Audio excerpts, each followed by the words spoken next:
Estamos comenzando una nueva emisión de Impacto Económico. ¿Cómo le va? Bienvenida, bienvenido. Qué bueno que nos acompaña. Mi nombre es Daniel Rosas y como siempre es un placer poder acompañarle y presentarme con usted a nombre de este gran equipo. Vamos a comenzar directamente con la información, que es lo que a usted más le interesa. Estos son nuestros titulares en nuestro mundo hoy. Estados Unidos registra un Producto Interno Bruto a la baja. En nuestro expediente económico observaremos los factores que rodean la crisis económica en la Argentina agravada por las medidas económicas de la motosierra de Javier Milei. Y en nuestro recorrido digital les contamos que Rusia aumentó las exportaciones de gas pese a las sanciones. Vamos a comenzar.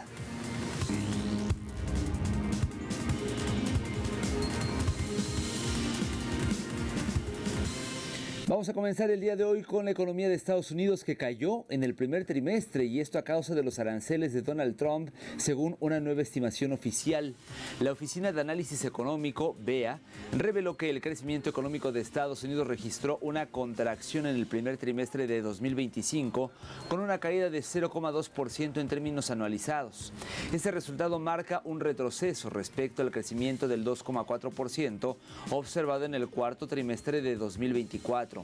La disminución del Producto Interno Bruto se atribuye principalmente a un aumento en las importaciones, que se contabilizan como una resta en el cálculo del PIB, y a una reducción del gasto gubernamental.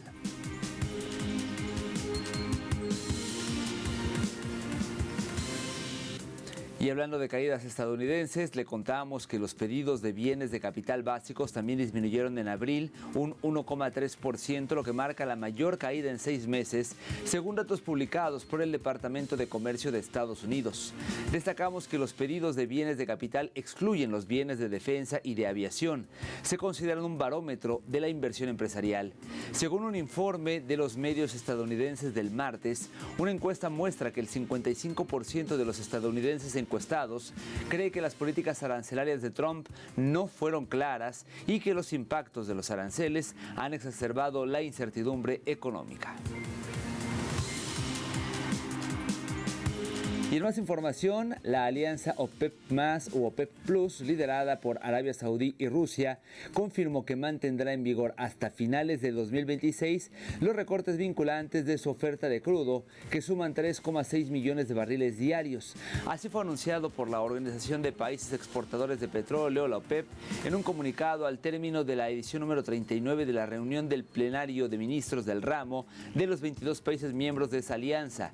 Los ministros confirmaron también el encargo a 2 comités internos responsables de vigilar de cerca el mercado y convocar a reuniones extraordinarias si considera necesario reajustar los niveles de la oferta, al tiempo que hicieron un llamado al pleno cumplimiento de las cuotas nacionales fijadas.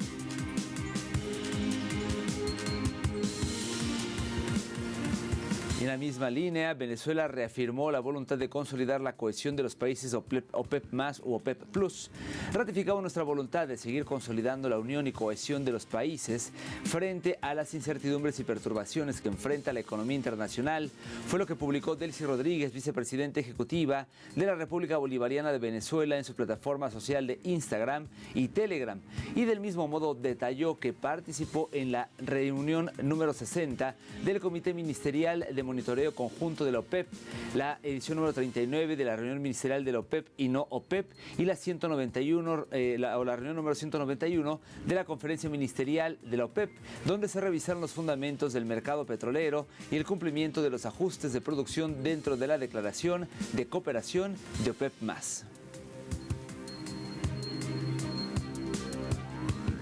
Por otra parte, la también viceministra de Hidrocarburos, Delcy Rodríguez, aclaró que la licencia revocada por el gobierno de Washington a una empresa estadounidense no ha afectado a la producción petrolera y mantiene su cuota de más de 1 millón de barriles de crudo al día. Vamos a escuchar.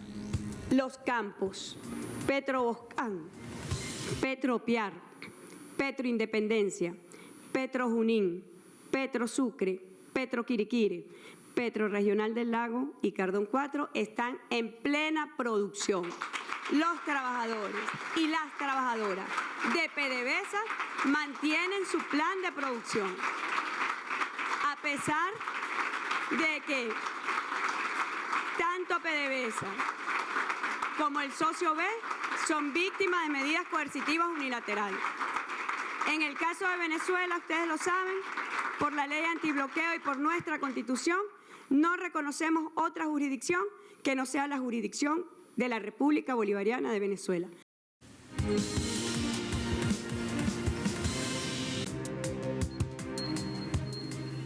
Ya que hablamos de petróleo, vamos de una vez a revisar cómo se encuentran sus precios. El intermedio de Texas, el WTI, marcó un precio de $61.21, subiendo 33 céntimos de dólar, es decir, un 54% frente al cierre anterior en Nueva York. En el caso del barril del Brent, el de referencia en Europa, su precio se ubicó en $64.48, subiendo también 33 céntimos, un 51% frente a la jornada previa. Y el crudo promediado por la OPEP marcó un precio de $63.78 en este caso, con una caída de 29 centavos de dólar. Y en más información, en Nigeria, expertos indican que el país está sumido en problemas estructurales profundamente arraigados. ¿Cuál es la situación ante la inseguridad alimentaria de ese país? Bueno, más detalles en el siguiente informe. Nigeria enfrenta una crisis en acceso a los alimentos, con 33 millones de personas que podrían pasar hambre aguda para este año, una cifra que proyecta su aumento según el Programa Mundial de Alimentos de las Naciones Unidas. Por ejemplo, en la capital Abuya, el aumento vertiginoso de los precios de los alimentos ha paralizado aún más los negocios locales, lo que pone de relieve la urgente necesidad de soluciones sistemáticas. El precio ha subido muchísimo en comparación que antes. Antes compraba media caja de frijoles y cada bolsa costaba 45.000 y las vendía en menos de 2 semanas. Ahora ni siquiera puedo comprar 50 bolsas y cada bolsa de frijoles cuesta 105.000 con el aumento de precio. La mayoría de la gente ya no compra como antes.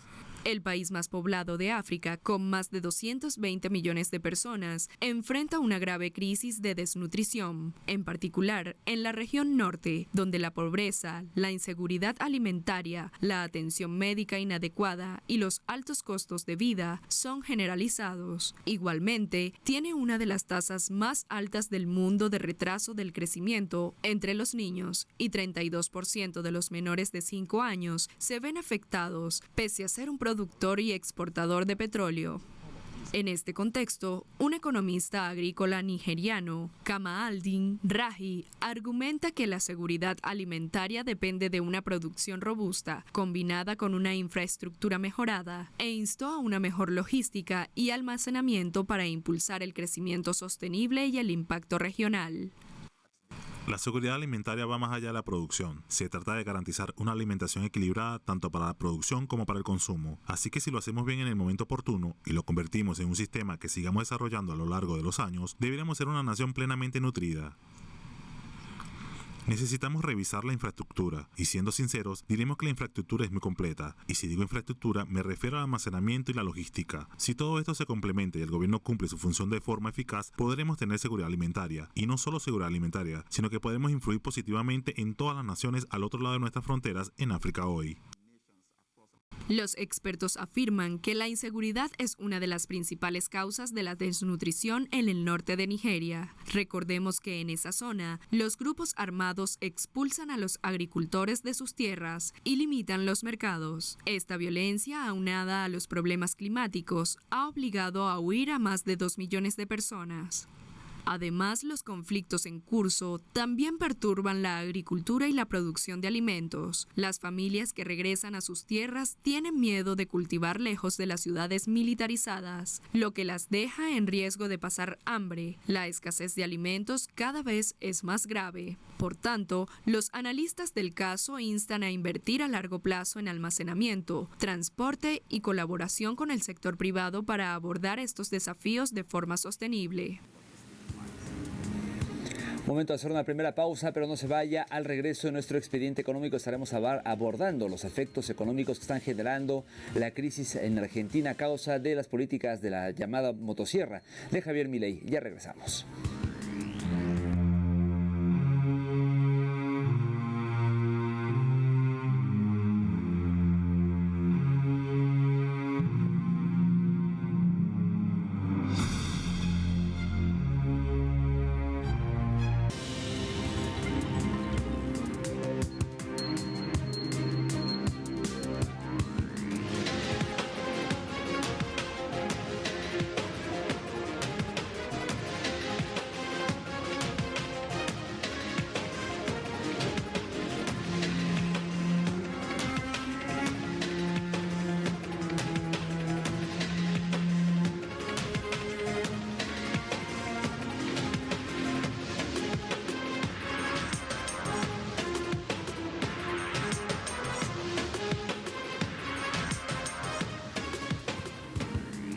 Esto que observo son imágenes de Argentina, ya que las medidas del gobierno de Javier Milei han exacerbado la crisis económica y social.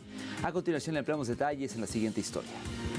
El gobierno de Javier Milei ha logrado reducir la inflación del 25% mensual en diciembre de 2023 al 2.4% en noviembre de 2024 y alcanzar superávits fiscales mediante drásticos recortes al gasto público. Sin embargo, estas políticas neoliberales han profundizado la crisis social. La pobreza aumentó del 40% al 53% en 2024, teniendo una cifra de 25 millones de personas en esta condición económica. Asimismo, los jubilados son uno de los sectores más golpeados, con el 29.7%, viviendo en la pobreza contra el 17.6% de 2023, con pensiones mínimas de 343.000 pesos argentinos mensuales, unos $300, insuficientes para cubrir la canasta básica. Adicional a esto, la represión estatal ha sido agresiva. Las protestas de jubilados han sido violentamente reprimidas, como la del 12 de marzo con 50 heridos y 100 detenidos, incluyendo el caso de Gabriela Navarra, baleada con balas de goma.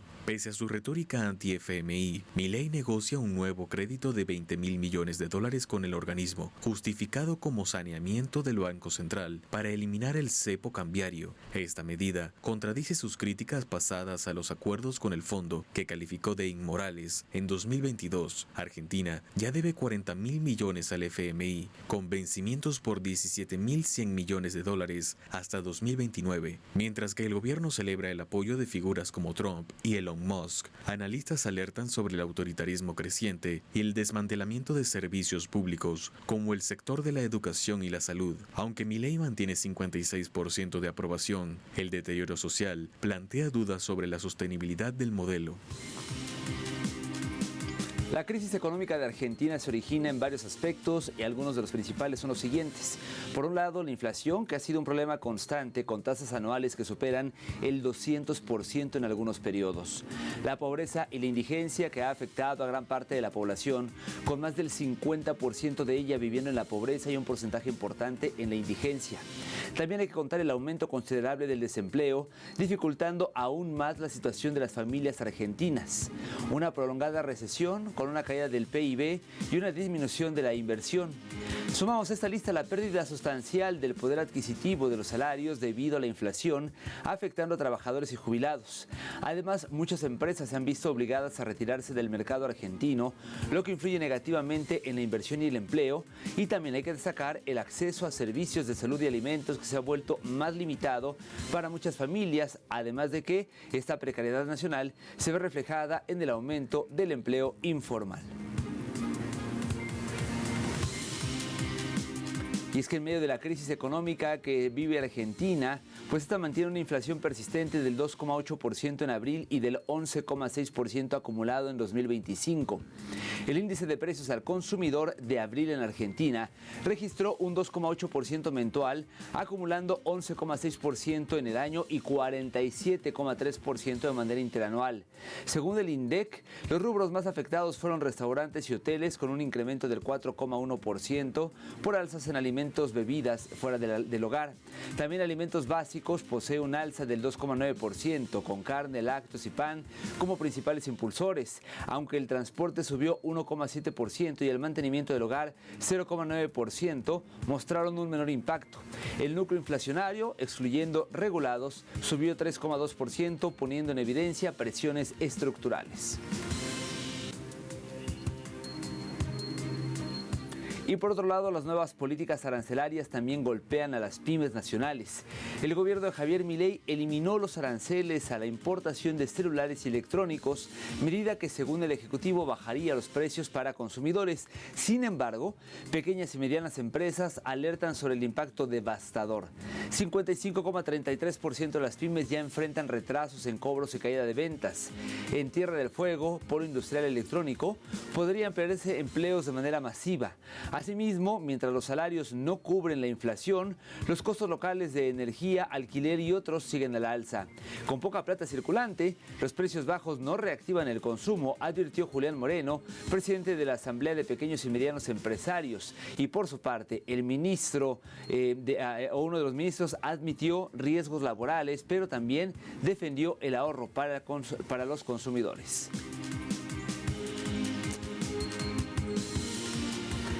Y en este sentido, la Unión de Obreros Metalúrgicos de Río Grande realizó un paro total para protestar en contra de la eliminación de aranceles a productos electrónicos, una medida del gobierno de Milei que consideran perjudicial para la industria nacional y los empleos en la provincia de Tierra del Fuego. La protesta se desarrolla de manera indeterminada. Van a incluir movilizaciones en la ciudad y bueno, también la Unión de Obreros Metalúrgicos denuncia que esta decisión pone en riesgo más de 45 años de desarrollo industrial en la zona y el derecho de la comunidad a habitarla.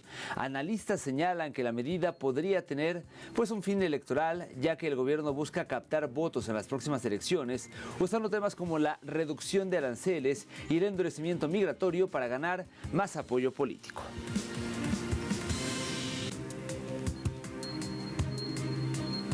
Con esta información hacemos una segunda pausa en la emisión del día de hoy, pero al regreso en nuestro recorrido digital les contaremos que Rusia aumentó sus exportaciones de gas y esto a pesar de las sanciones de que ha sido objeto. Ya volvemos.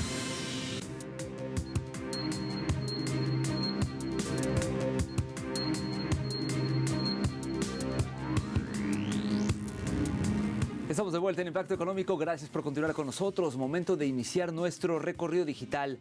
Hoy comenzamos con la agencia de noticias Prensa Latina, que titula lo siguiente: Rusia aumentó exportaciones de gas pese a sanciones. ¿De qué trata? Aquí se lo cuento.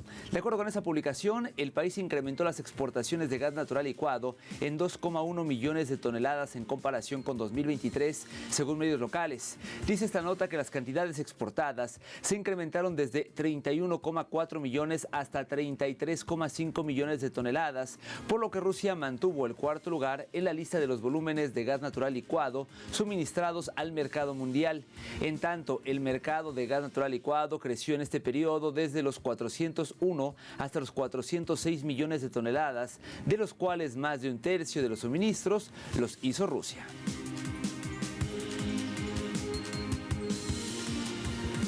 Avanzamos ahora con TV Brix, que reseña: China y la ASEAN concluyen negociaciones sobre la zona libre de comercio. Esta información dice que el anuncio se hizo tras una videoconferencia especial de los ministros de Economía y Comercio, según un comunicado del Ministerio de Comercio de China.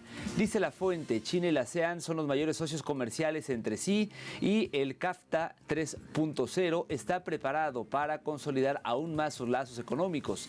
Se espera que el acuerdo actualizado promueva la economía regional más abierta, inclusiva y resistente, mediante la mejora de la alineación institucional, la ampliación del acceso al mercado y el fortalecimiento de la cooperación en sectores de alto potencial.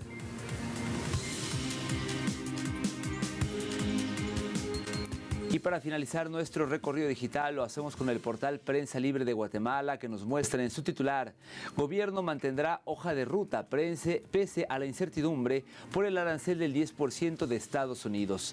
Así pues, Guatemala continuará con la hoja de ruta y la intención de dialogar con Estados Unidos sobre el tema arancelario en medio de la lucha legal que surgió en este país, donde un tribunal suspendió el 28 de mayo los aranceles aprobados por el presidente Donald Trump. Un día después, una corte de apelaciones resolvió a su favor y restituyó esos impuestos.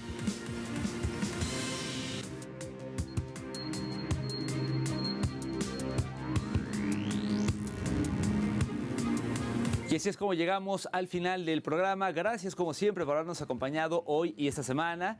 Les recuerdo que en telesurtv.net está toda la información a su disposición y que nos puede encontrar en los perfiles de prácticamente todas las plataformas digitales: Facebook, TikTok, Instagram. Si lo suyo es YouTube, ahí estamos. Dailymotion, usa Telegram, bueno, ahí nos encuentra. Y por supuesto también nos encuentra en X, @TelesurImpactoE y @DanielTelesur. Ahí nos puede estar en contacto con nosotros. Bueno, me despido por ahora, tengo un maravilloso fin de semana y nos vemos más adelante con más de Impacto Económico. Hasta entonces.